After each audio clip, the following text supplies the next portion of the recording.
نحمدہ ونصلی ونسلم علی رسولہ الکریم۔ محترم صدر، معزز سامعین اور میرے عزیز ساتھیوں، آج کا موضوع ہے وطن سے محبت، جو ہر انسان کے دل کی گہرائیوں میں موجود ایک پاکیزہ جذبہ ہے۔ وطن وہ مقدس زمین ہے جہاں انسان اپنی پہلی سانس لیتا ہے، جہاں اس کا بچپن گزرتا ہے اور جہاں اس کی شناخت تشکیل پاتی ہے۔ وطن سے محبت فطری جذبہ ہے۔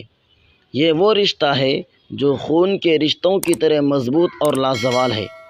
تاریخ گواہ ہے کہ جب بھی وطن کو خطرہ لاحق ہوا، اس کے سپوتوں نے اپنی جانوں کا نذرانہ دے کر اس کی حفاظت کی، چاہے وہ سلطان صلاح الدین ایوبی ہوں یا دیگر کوئی بھی ہوں۔ سب نے اپنے وقت میں وطن کی محبت کا عملی ثبوت دیا۔ سامعین محترم، اسلام بھی ہمیں اپنے وطن سے محبت کا درس دیتا ہے۔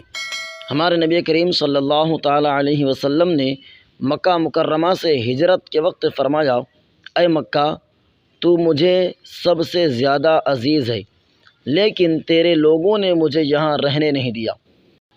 اس سے واضح ہوتا ہے کہ وطن سے محبت ایمان کا حصہ ہے۔ معزز حاضرین، وطن کی ترقی اور خوشحالی ہم سب کی ذمہ داری ہے۔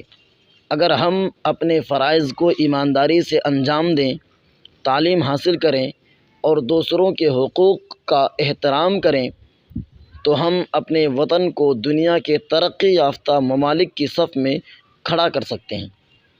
آج ہمیں اپنے وطن کے دشمنوں سے ہوشیار رہنے کی ضرورت ہے، جو ہمارے اتحاد اور امن کو نقصان پہنچانا چاہتے ہیں۔ ہمیں اختلافات کو بالائے طاق رکھتے ہوئے وطن کی حفاظت کے لیے متحد ہونا ہوگا۔ آخر میں دعا گو ہوں کہ اللہ تعالی ہمارے وطن ہندوستان کو سلامت رکھے، اسے ترقی اور خوشحالی کی راہوں پر گامزن کرے اور ہمیں اس کی خدمت کرنے کی توفیق عطا فرمائے۔